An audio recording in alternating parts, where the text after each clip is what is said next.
నమస్తే, welcome to reality check. ప్రస్తుతం మనతో పాటు ఉన్నారు సీనియర్ జర్నలిస్ట్ పెంటపాటి పుల్లారావు గారు. సార్ నమస్తే అండి. సార్, ప్రస్తుతానికి అమెరికాలో షట్ డౌన్ అంటూ వింటున్నాం. అసలు షట్ డౌన్ ఏంటి సార్, అంటే ఏంటి? సెపరేషన్ ఆఫ్ పవర్స్, అది అమెరికన్ రాజ్యాంగంలో ఉన్న బలం. సెపరేషన్ ఆఫ్ కాన్స్టిట్యూషనల్ పవర్స్, రాజ్యాంగంలో స్పష్టంగా 3 ఇన్స్టిట్యూషన్స్ ఉన్నాయి అమెరికాలో. ఒకటి ప్రెసిడెంట్, 2 వాళ్ళ పార్లమెంట్, కాంగ్రెస్ అంటారు, 3 జ్యుడిషియరీ.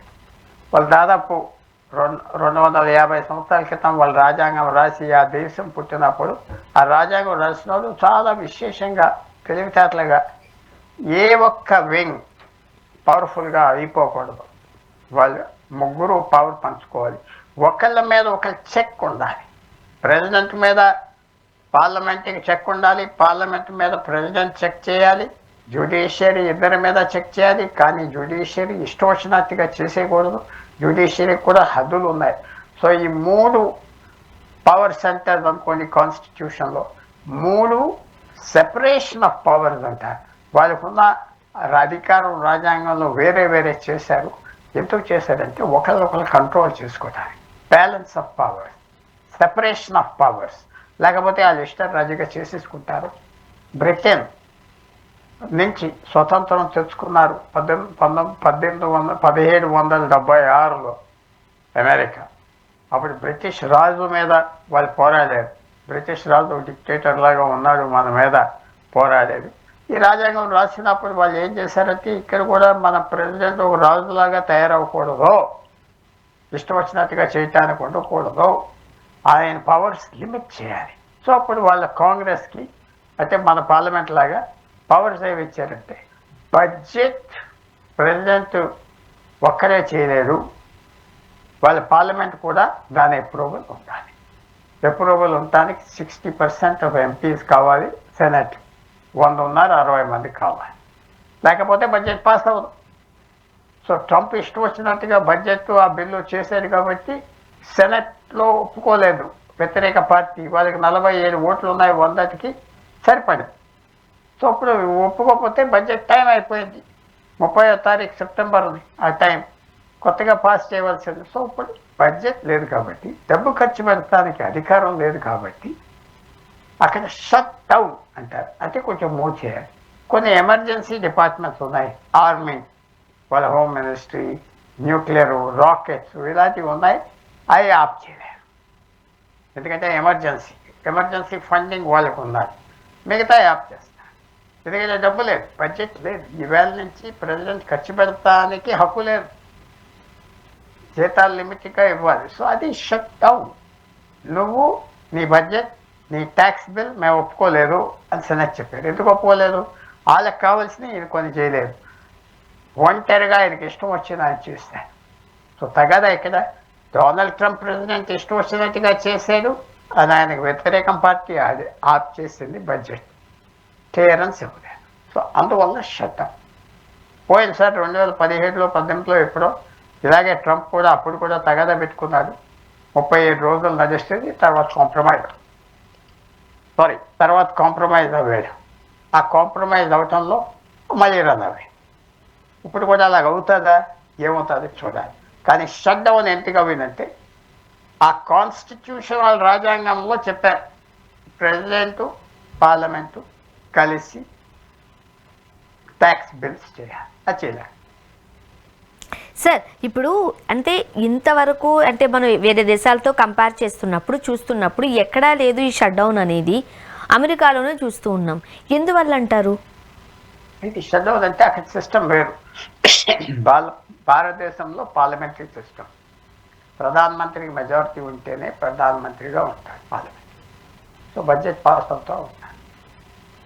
అమెరికాలో పార్లమెంటరీ సిస్టమ్ కాదు, ప్రెసిడెన్షియల్ సిస్టమ్. ప్రెసిడెంట్ని డైరెక్ట్గా ప్రజలు ఎన్నుకుంటారు. సో దానివల్ల ఆయన మంత్రులు కూడా ఎవరు ఎంపీలు కాదు, ఇక్కడ మంత్రులందరూ ఎంపీలు ఉండాలి. సో బ్రిటన్లో, భారతదేశంలో, మిగతా దేశాల్లో పార్లమెంటరీ సిస్టమ్ ఉన్న చోట ఆటోమేటిక్గా బడ్జెట్ పాస్ అయింది. ఇక్కడ పాస్ అవ్వట్లేదంటే ఆ సిస్టమ్ తేడా ఉన్నా.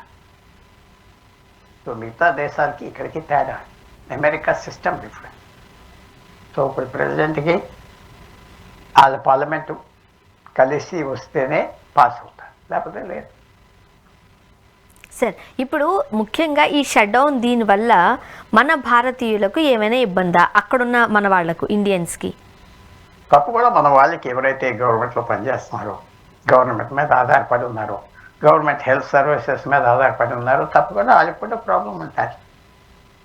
మిగతా జనంతో పాటు మిగతా జనం కూడా వాళ్ళు ఏం చేస్తారంటే వెంటనే ఎసెన్షియల్ సర్వీసెస్ రన్ చేస్తారు, మిగతాన్ని మూసేస్తారు.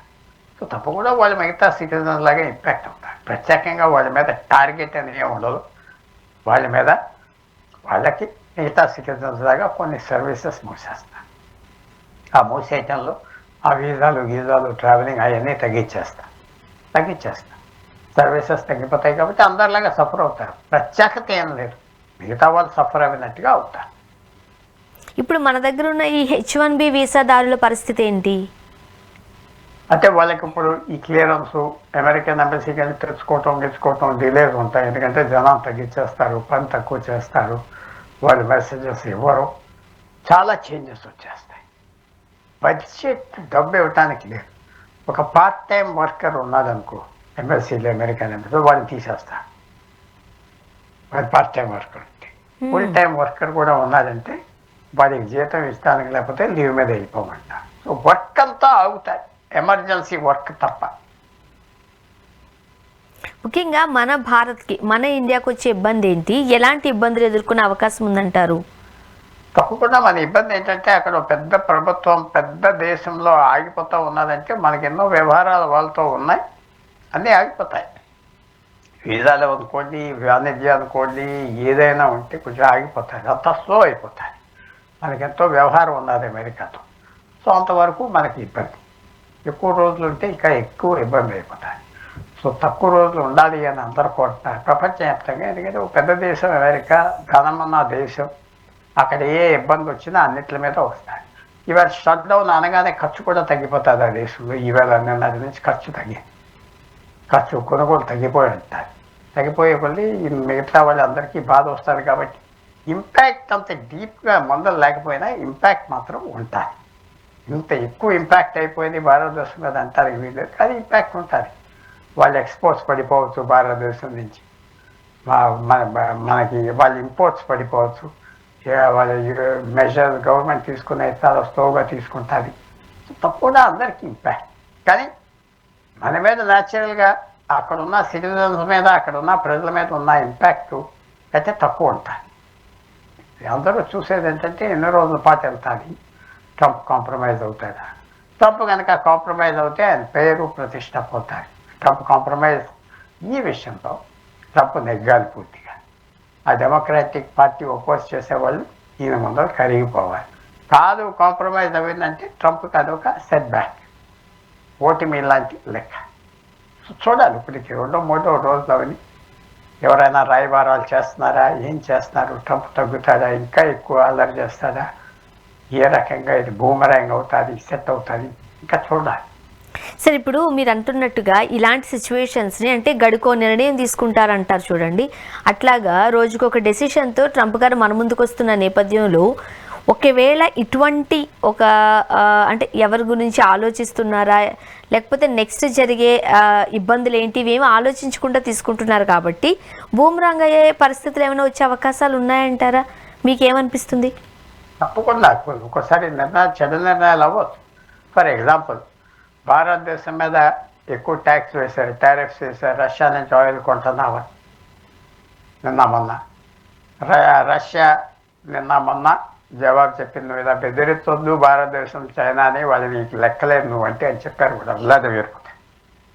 సో ఈ పరిణామాలు ఉంటాయి. మీరు తీసుకున్న action, every action as a reaction అన్నారు. ఫిజిక్స్లో ఒక గొప్ప సైంటిస్ట్ 200 సంవత్సరాల 300 సంవత్సరాల క్రితం Isaac Newton, every action has a reaction. A action తీసుకున్నా దానికి రియాక్షన్ ఉంటుంది. కనపడదా అది వేరే విషయం, కానీ రియాక్షన్ ఉంటుంది. సో తప్పకుండా వాళ్ళు తీసుకున్న యాక్షన్, డొనాల్డ్ ట్రంప్ రియాక్షన్ ఉంటుంది, పరిణామాలు ఉంటాయి. కనపడవు, ఒకసారి కనపడతాయి. పరిణామాలు కూడా చాలా చెడ్డ పరిణామాలు రావచ్చు, అప్పుడు తగ్గిపోతూ ఉంటుంది ఆయన పద్ధతి ప్రకారంగా. పరిణామాలు అంత తక్కువగా చెడ్డ కాదంటే ముందరికి వెళ్ళిపోతూ ఉంటాడు ఆయన పద్ధతి. అండ్ మరీ ముఖ్యంగా అంటే మన భారతదేశానికో లేకపోతే మన భారతీయులకో ఇబ్బందులు తలెత్తుతాయి లేకపోతే ఎఫెక్ట్ అవుతాము అని అనుకుంటున్నాం, కానీ ఇటువంటి డెసిషన్స్ వల్ల అమెరికా ఎకానమీపై ఎఫెక్ట్ ఏమీ పడదా అండి? అక్కడ వాళ్ళకి ఏమీ నష్టం లేదు అంటారా? కొద్దిగా ఉండవచ్చు. ఇప్పుడు ఆయన దాదాపు 9 నెలల అధికారంలో ఉంటారు. ఎన్నో యాక్షన్స్ తీసుకున్నారు ఆయన. దానికి ఎదురు రాలేదు ఇంకా, ఫ్రాంక్గా చెప్పాలంటే. టారిఫ్స్ వల్ల ఏసీ ఎక్కువ పెంచి 3 నెలలు అయింది. ఇప్పటి వరకు దాని చెడ్డ పరిణామాలు ఇంకా కనపడట్లేదు. ఉండొచ్చు, లేవని చెప్పట్లేదు. ప్రజలు ఏదో తూలిపోతుంది అనుకుంటే ఆ పరిస్థితి రాలేదు. ఎస్, కానీ అమెరికాలో కొన్ని ప్రాబ్లమ్స్ వస్తున్నాయి ప్రస్తుతం. ధరలు పెరుగుతున్నాయి, ఉద్యోగాలు తగ్గిపోతున్నాయి. ఇది ఒక కారణం. ఏ కారణం? ట్రంప్ తీసుకున్న యాక్షన్, ట్రంప్ బెదిరించినవి అన్నీ యాక్షన్స్ ఉంటాయి. పెట్టుబడులు తగ్గిపోతాయి, భయపడతారు జనం. అన్సర్టెన్ టైమ్స్ అంటే అస్థిరత ఉన్న సమయంలో ఎక్కడ ఏ దేశంలో పెట్టుబడులు పెట్టరు, భయం ఉంటుంది ఆగుదామని. సో ఆ పరిస్థితి అమెరికాలో కొంతవరకు ఉన్నది. ఆయన తేడా వచ్చేస్తాడు. సో ఆయన యాక్షన్స్ అన్నిటికీ తప్పకుండా పరిణామాలు ఉంటాయి. ఆ పరిణామాలు చెడ్డ ఇంపాక్ట్ వస్తాయి. కానీ ఎంత వస్తాయి? యుఎస్ఏ మునిగిపోయినంత వస్తాయా? కొద్దిగా వస్తాయి. అంత ఎక్కువ విపరీతంగా వస్తాయంటే నేను నమ్మట్లేదు. కొద్దిగా ఇంపాక్ట్ ఉంటుంది, ఇంకా కొద్దిగా ఎక్కువ ఉండొచ్చు. అదేదో తూలిపోయే ఇంపాక్ట్ ఉండవు, ఎవరికి ఉంటుంది. అది డేంజరస్గా పొజిషన్ అయితే మార్చుకుంటారు వెంటనే. కానీ ఇంపాక్ట్ నెగిటివ్గా లేకపోతే ఇంకా చేస్తాడు. ఆ స్టేజ్ రాలేదు, ఎవరు చెప్పలేరు. ఇంకా అంతవరకు వచ్చేసాడు ట్రంప్. ఇప్పుడు ఇటువంటి పరిస్థితుల నుంచి మనము ఓవర్కమ్ అవ్వాలి అంటే, అధిగమించాలి అంటే ఏం చేయాలంటారు? ఫస్ట్ అండ్ ఫార్మోస్ట్ మన దేశంలో ఆర్థిక వ్యవస్థ చూసుకోవాలి. ధర పెరుగుదల లేకుండా చూడాలి. ఉద్యోగాలు ఎక్కిపోయేటట్టుగా చూడాలి. ప్రజల చేతిలో సొమ్ము ఉండేటట్టుగా చూడాలి. కొంచెం ఏదో ట్యాక్సెస్ తగ్గించారు, ఇంకా తగ్గించినా పర్వాలేదు. ప్రజల చేతిలోకి సొమ్ము వస్తే ఖర్చు పెడతారు. ఇక్కడ వస్తువుల మీద ఖర్చు పెడతారు. ఆర్థిక వ్యవస్థ పెరుగుతాయి. మన ఎక్స్పోర్ట్స్ తగ్గిపోయినా ఇక్కడ లోకల్ డిమాండ్ క్రియేట్ చేస్తే అది మంచిది. చాలా స్టెప్స్ గవర్నమెంట్ కొద్దిగా వరకు తీసుకుంటున్నారు, ఇంకా తీసుకోవాలి. చాలా బోల్డ్గా తీసుకోవాలి. తీసుకుంటే ప్రజలకు రిలీఫ్ వస్తుంది. ఇప్పుడు అమెరికా చేసే పనులన్నిటికీ మనం ఎదుర్కొనే అవకాశం ఉన్నది ఇలాంటి పనులు చేస్తే. ఇప్పుడు అమెరికా వెళ్ళాలి అనుకునే వాళ్లకు ఎటువంటి ఇబ్బందులు ఎదుర్కొనే అవకాశం ఉంది? వాళ్ళు ఎలాంటి జాగ్రత్తలు తీసుకోవాలి అంటారు? ఫస్ట్ ఆఫ్ ఆల్ చాలా ఇబ్బందులుగా ఉన్నాయి. వీసాలు ఇస్తే వెళ్తారు, అక్కడ ఏ రకంగా రిసీవ్ చేసుకుంటారు, వీసాలు క్యాన్సిల్ చేయరా ఏంటంటే చూడాలి. ప్రస్తుత పరిస్థితి ఎవరైతే వీసా తెచ్చుకున్నారంటే వాళ్ళకి అంత ఇబ్బంది లేదు. వాళ్ళు అక్కడికి వెళ్తారు, అది పని చూసుకుంటారు, బంధువులతో ఉంటారా, ఏదో వస్తారు, చేస్తారు. కానీ ఫ్యూచర్లో ఎలా ఉంటారో మనం చెప్పలేము. ఎన్నో మార్పులు తీసుకొచ్చారు, అనుకోని మార్పులు తీసుకొచ్చారు. భారతీయులు ఎక్కువ ఉన్నారు కాబట్టి మన మీద ఎక్కువ ఇంపాక్ట్ న్యాచురల్గా కనపడుతుంది. మిగతా దేశాల నుంచి అంతమంది H1B వీసా వాళ్ళు లేరు, అంతమంది పనిచేయట్లేదు, హై లెవెల్ జాబ్. న్యాచురల్గా ఆయన చేసే పని మనకి తప్పకుండా దెబ్బ తగులుతుంది. కానీ ఆ దెబ్బ గురించి మనం కరిగిపోవాలా, ఆ దెబ్బ గురించి వాళ్ళతో యుద్ధం చేయాలంటే అదేం లేదు. వాళ్ళకి మన అవసరం అంటే కంటిన్యూ అవుతుంది. మన అవసరం తెచ్చుకునేటట్టుగా మన యువకులకి వాళ్ళకి మంచి ఎడ్యుకేషన్ ఇచ్చి తయారు చేసుకోవాలి. ఇంకా ఎడ్యుకేషన్ ఇంప్రూవ్ చేయాలి, ఇంకా స్కిల్ ఇంప్రూవ్ చేస్తే వాళ్ళకి లోటు మిగతాదే. సో డొనాల్డ్ ట్రంప్ తీసుకునేది భారతీయులకి వ్యతిరేకంగా కనపడుతుంది అంటే కొంతవరకు కరెక్ట్. కానీ అన్ని దేశాల మీద ఆయన ఎలా చర్యలు తీసుకుంటున్నారు కాబట్టి మన మీదే పడుతున్నారు అనుకోవటం కరెక్ట్ కాదు. ఇప్పుడు మరొకటి, మనం అమెరికాలో విదేశీ సినిమాలు ఏవైతే ఉన్నాయో వాటిపైన 100% సుంకాలు అంటూ ఒక డెసిషన్ తీసుకోబడింది. మీరేమంటారు? అది చాలా కొంచెం ఆశ్చర్యంగా ఉన్నది. ఎందుకంటే అమెరికా సినిమాలు ఎక్కువ ఎక్స్పోర్ట్ అవుతాయి ప్రపంచానికి అంతా. హాలీవుడ్ సాఫ్ట్ పవర్, అమెరికాకు ఉన్న బలం హాలీవుడ్. వాళ్ళు సినిమాలు తీసేది, 100 సినిమాలు తీస్తారు, ప్రపంచం అంతా చూస్తారు. ఆ సినిమాలు వాళ్ళ మీద, ప్రజల మీద ప్రభావం వస్తాయి. సో ఇప్పుడు మనం క్యాల్కులేట్ చేయవలసింది ఏంటంటే, ఇక్కడి నుంచి వెళ్ళే ఫిలిమ్స్ ఎన్ని వెళ్తున్నాయి, అక్కడి నుంచి వచ్చే ఫిలిమ్స్ మీద మనం ట్యాక్స్ వేస్తున్నామా? మనం కూడా ట్యాక్స్ వేస్తున్నామా? మనం 100% ట్యాక్స్ వేస్తున్నామా, 50 వేస్తున్నామా అని సరిగ్గా చెప్పలేము. కానీ వేస్తున్నామంటే వీళ్ళు ట్రంప్ అందుకునే వేసేయడం అనుకుంటాను. అన్ని దేశాల మీద వేసి మిగతా దేశాలు మీద కూడా ట్యాక్స్ పడతాయి. ఎక్కువ వాళ్ళు అమెరికన్ సినిమాల మీద పన్ను ఎక్కువ వేసారని బయటకు వస్తాయి మనం. సో టిట్ ఫర్ ట్యాట్, మీరు ఇలా చేస్తున్నారు కాబట్టి మేము చేస్తున్నామని ట్రంప్ అంటున్నాడు. ఎందుకు ఇది ఎంత పెద్ద స్టెప్ ఎందుకు తీసుకుంటున్నాడు అది మాత్రం ఇంకా క్లారిటీ రాలేదు. అందరూ ఆశ్చర్యపోయారు, ఇది ఎందుకు చేస్తున్నాడు ఈ పని ఇలాగా సినిమాల మీద వేయటం ఒక ఆలోచన వచ్చింది ప్రజలు. ఇప్పుడు ఇదంతా ఎంటర్టైన్మెంట్ సార్, వినోదాత్మకంగా చూస్తూ ఉంటాం ఈ చిత్రాలను. వీటిపైన ట్రంప్ ఎందుకు ఈ డెసిషన్ తీసుకున్నారు అని అనుకోవచ్చు? ఒకటి, అక్కడ ఆయన కూడా అన్ని సర్వే చేస్తున్నాడు, వాళ్ళకి ఇలాగేమైనా లోపం జరుగుతుందా, ఇతర దేశాలు అమెరికన్ ఫిల్మ్స్ మీద ట్యాక్సెస్ ఎక్కువ వేస్తున్నారా, అందుకునే వేస్తానంట. లేకపోతే ఇంకో కారణం నాకు కనపట్టలేదు, ఇంకో కారణం. అందువల్ల అది వేస్తున్నాడు, మీరు తగ్గించండి అని చెప్పడానికి వేస్తున్నాడు. అది పెద్ద కారణం.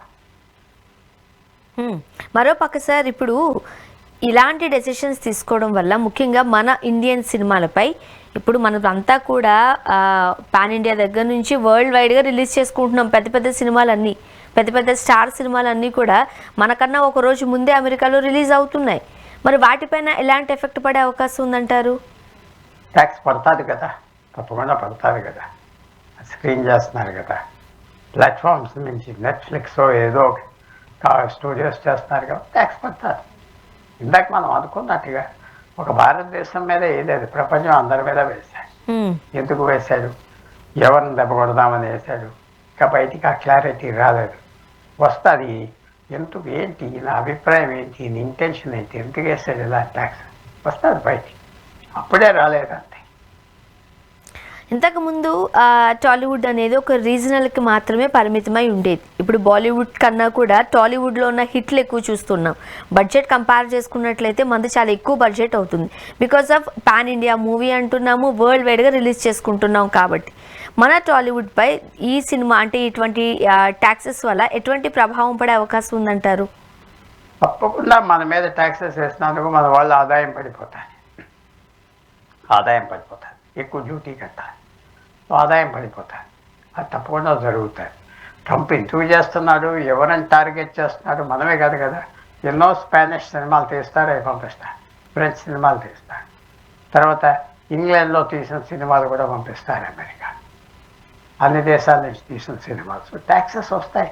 ఎందుకు వేస్తున్నాడు, వాళ్ళ మీద వేస్తున్నారు. ప్రపంచం సినిమాల మీద, హాలీవుడ్ సినిమాల మీద వేస్తున్నాడా, ఇక నాకు క్లారిటీ లేదు. తప్పకుండా ఎక్కువ వేస్తున్నామని మన మీద కూడా వేస్తున్నారు. అతను చెప్పేది ఏంటంటే అంతా టిట్ ఫర్ టాట్ పాలసీ, మీరు వేస్తే మేము వేస్తాం. ఇప్పుడు జరుగుతున్న తాజా పరిణామాలు చూస్తుంటే పాకిస్తాన్ను అమెరికా అక్కున చేర్చుకుంటున్నట్టుగా, ఓకే, ఫేవరెటిజం చూపిస్తున్నట్లుగా అనిపిస్తోంది. ఇందువల్ల అంత ప్రేమ వచ్చిందంటారు? ఒకటి, పాకిస్తాన్ డొనాల్డ్ ట్రంప్ ఈగో ఎలాంటిదో తెలుసుకుని డీల్ చేస్తారు. రెండు, నాకు పెద్ద అనుమానం ఏంటంటే సౌదీ అరేబియా, ఖతార్ దేశాలు ట్రంప్తో బాగా మంచి సంబంధాలు ఉన్నాయి. వాళ్ళు కూడా ట్రంప్కి పాకిస్తాన్ దగ్గర చేర్చుకోవాలని చెప్పుకుంటారు, అందుకనే చేస్తున్నారు. సడన్గా వాళ్ళకి మంచి చూపెడుతున్నారంటే ఏదో అలాంటి బేరం ఎక్కడ కుదిరి. రెండు, తర్వాత మూడు, భారతదేశం కొద్దిగా రెచ్చగొడటానికి, ఏడిపించడానికి కూడా చేసే పని. ఇదంతా ఇన్నసెంట్, మనకి ఏదో అల్లరి ఆనందంగా ఉందాం, కోపంగా ఉంటాం, ఈ పని కానీ చేయాలని చేస్తున్నాం. కానీ భారతదేశం ఏం మాట్లాడలేదు ఈ విషయాలు. ఎప్పుడైతే సెప్టెంబర్ 3వ తారీఖున రష్యన్ ప్రెసిడెంట్ వ్లాదిమిర్ పుతిన్ చెప్పాడో, ఎందుకు మీరు ఇండియాని చైనానే అవమానిస్తున్నారు, పెద్ద దేశాలు అవమానానికి లొంగరు, అందరూ దెబ్బతింటారు అన్నాక కొద్దిగా మార్పు వచ్చింది భారతదేశం. కానీ ఆయన తత్వం ప్రకారంగా ఎన్నో కారణాలు ఉండవచ్చు. పాకిస్తాన్ కూడా ఆయన మంచి చేసుకోవటానికి ఎన్నో పనులు చేశారంట, అన్నీ జరిగి ఉంటుంది. ఆయన చాలా సింపుల్గా నాకు మంచి చేశారు, ఏదో ఇచ్చారు, నా బిజినెసెస్ కొన్నారంటే చేస్తాను, నన్ను ఎవరు ఆప్ చేస్తారు, ఎవరు ఆప్ చేయలేదు. అది మనం పెద్ద పట్టించుకోక్కర్లేదు. పాకిస్తాన్ ఏదో కైలాసానికి వెళ్ళిపోలేదు, ఇక్కడే ఉన్నారు. ఏదో చిన్న చిన్న కన్సెషన్స్ వస్తాయి. అమెరికాకు అప్పుడు ఇంపార్టెన్స్ ఏంటంటే పాకిస్తాన్, ఆఫ్ఘనిస్తాన్కి దారి లేదు పాకిస్తాన్ ద్వారా. తర్వాత పాకిస్తాన్ మీతో ఉంటాం అంటున్నారు కాబట్టి దగ్గర చేసుకున్నాను. సో పాకిస్తాన్ ఇది ఏమి మన ఆశ్చర్యకరమైన విషయం కాదు. వాళ్ళు ఇలాంటివి చేస్తూ ఉంటారు, సిగ్గు ఏమి ఉండదు, శుభ్రంగా తిరుగుతూ ఉంటారు, చేస్తారు, ప్రతిమాంతారు, పొగుడుతారు. మనం చేయలేం కదా. మన ప్రధానమంత్రి అలా చేస్తే ఒప్పుకుంటారా? ఒప్పుకోం కదా. అక్కడ అది ఆర్మీ ఇష్టం వచ్చినట్టు చేస్తుంది, ఆర్మీ చెప్పినట్టుగా వాళ్ళ ప్రధానమంత్రి చేస్తారు. సో అది మనం ఆ కన్నుతో చూసుకోవాలి. అమెరికా డెలిబరేట్గా ఏదో భారతదేశానికి కొద్దిగా ఎక్కిరించినట్టుగా చేస్తాం. ఇప్పుడు అమెరికా పాకిస్తాన్కి శత్రువు అనుకోవాలా, మిత్రుడు అనుకోవాలా? మంచి మిత్రుడు ప్రస్తుతం అవుతాయి పాకిస్తాన్. హ్మ్. ఎందుకంటే ఏదో ఆశలు పెట్టారు పాకిస్తాన్, తర్వాత భారతదేశాన్ని కంట్రోల్ చేయాలంటే ఇలా చేయాలి. తర్వాత పాకిస్తాన్ కూడా నా అనుమానం చైనా మధ్యన అమెరికా మధ్యన మధ్యవర్తిత్వం చేస్తాను. ఎవరో చేయలేరు, పాకిస్తాన్ ఒకటే చేయగలరు. ఎందుకంటే చైనా పాకిస్తాన్ మీద అంత ఆధారపడిపోయింది. భారతదేశంతో దెబ్బలాడతాను ఏ దేశంకి అంత పట్టలేదు చైనా మీద పాకిస్తాన్కు ఉన్నట్టుగా. నాకు ఒకటి కనపడేదంతా ట్రంప్కి చైనా దగ్గరికి తీసుకెళ్తున్నారు, అమెరికా దగ్గరికి పాకిస్తాన్ చైనాతో అగ్రిమెంట్కి తీసుకొస్తాను. సో అందువల్ల డొనాల్డ్ ట్రంప్ అతనితో చాలా హ్యాపీగా ఉన్నాడు. అది బ్యాక్గ్రౌండ్. ఇప్పుడు ఓవరాల్గా ఇటువంటి పరిణామాలు అన్నీ చూస్తున్నప్పుడు మీలాంటి సీనియర్ జర్నలిస్టులతో, రాజకీయ విశ్లేషకులతో మాట్లాడుతున్నప్పుడు ట్రంప్ దూకుడుగా దుందుడుగా వ్యవహరిస్తున్నాడు, కానీ at the end of the point వచ్చేసరికి ఇదంతా కూడా అమెరికాకే నష్టం అని అంటున్నారు. మీరేమంటారు? మీ అభిప్రాయం ఏంటి? ఇంకా చెప్పలేము. ఒకవేళ టారిఫ్స్ పనిచేస్తే అమెరికా విపరీతంగా ధనం వస్తుంది. టారిఫ్స్ వల్ల, ట్యాక్సెస్ వల్ల వస్తాయి. ఓ 15% ఆఫ్ చేస్తే అందరూ కట్టేస్తారు. చెప్పలేము, ఒకటే చెప్పలేము. ఆర్థిక వ్యవస్థ ఈ బటన్ నొక్కితే అలా పనిచేస్తుందని లేదు. ఎందుకంటే ప్రజలు ఉన్నారు దాంట్లో, లక్షల కోట్ల మంది ప్రజలు. వాళ్ళ నిర్ణయాలు ఎలా ఉంటాయి మనం చెప్పలేం. ఇది కొత్త థియరీ, ఎక్కడా లేని థియరీ. ఆర్థిక వ్యవస్థలో ట్రంప్ చేసే పనులు అవి పనిచేస్తాయా? చేయొచ్చు. ఇంకా పరీక్ష అవ్వకముందే మనం పని చేయు పాడైపోతారని ఎందుకు అనాలి? మనం వెయిట్ చేసి చూడాలి. అవి పనిచేస్తే ఇంకా తీవ్రంగా ఆయన పనిచేసుకుంటాడు, వ్యతిరేక చేస్తాడు. ఫెయిల్ అవుతే మళ్ళీ మాట్లాడకుండా తగ్గిపోతాడు. అది ట్రంప్ వ్యవహారం. చూద్దాం సార్ ఏం జరగబోతుంది. థ్యాంక్ యూ సో మచ్ అండి, మీ అభిప్రాయాలు పంచుకున్నారు. Thank you very much sir. Right. ఇది వాళ్ళ రియాలిటీ చెక్. Stay tune.